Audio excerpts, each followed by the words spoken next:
Hey guys, wanted to make a video highlighting this concept of hierarchical data structures.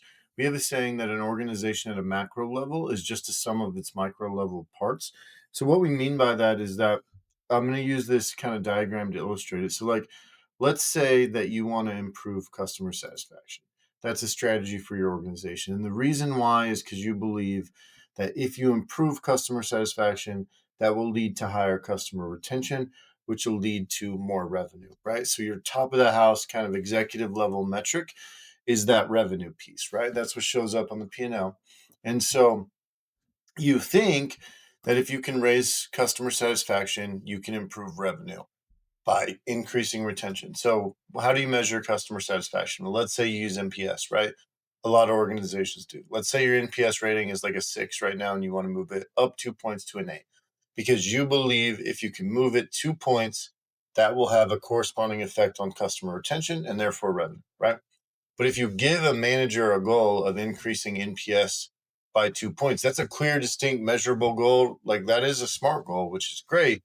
But what tactical actions do you actually take to, as a leader, to improve NPS? That's the hard question to answer, right? And to answer that question, we have to be able to break down customer satisfaction further, right?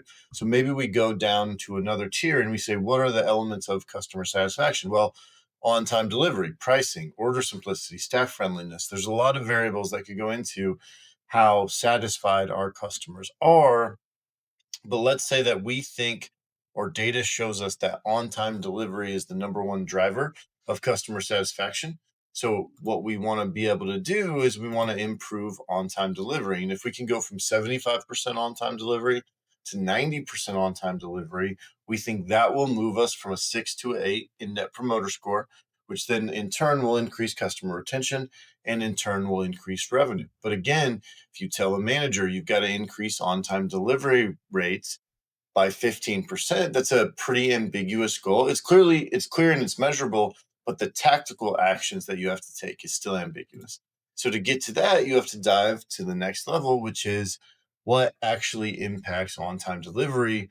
We have to look at our shipping process. We have to look at our sales process. How do we set delivery guidelines and times and SLAs? We have to look at our inventory management process. How do we manage our goods that we have in inventory so that we have some in stock when we need to send them, right? Those are the things. Those are the things that you can actually affect. Those are the processes that you can actually tactically look at and figure out what changes you need to make in your shipping process or in your inventory management process to move your on-time delivery rate up, which in turn you believe will increase NPS, which in turn will show up all the way up at the top of the house P&L metrics, right?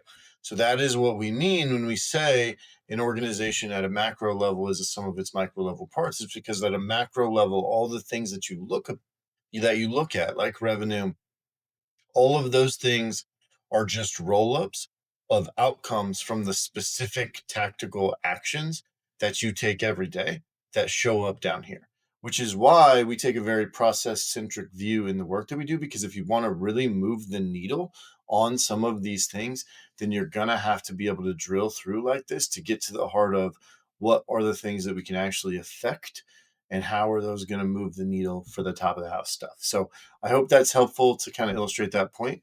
Thanks for watching.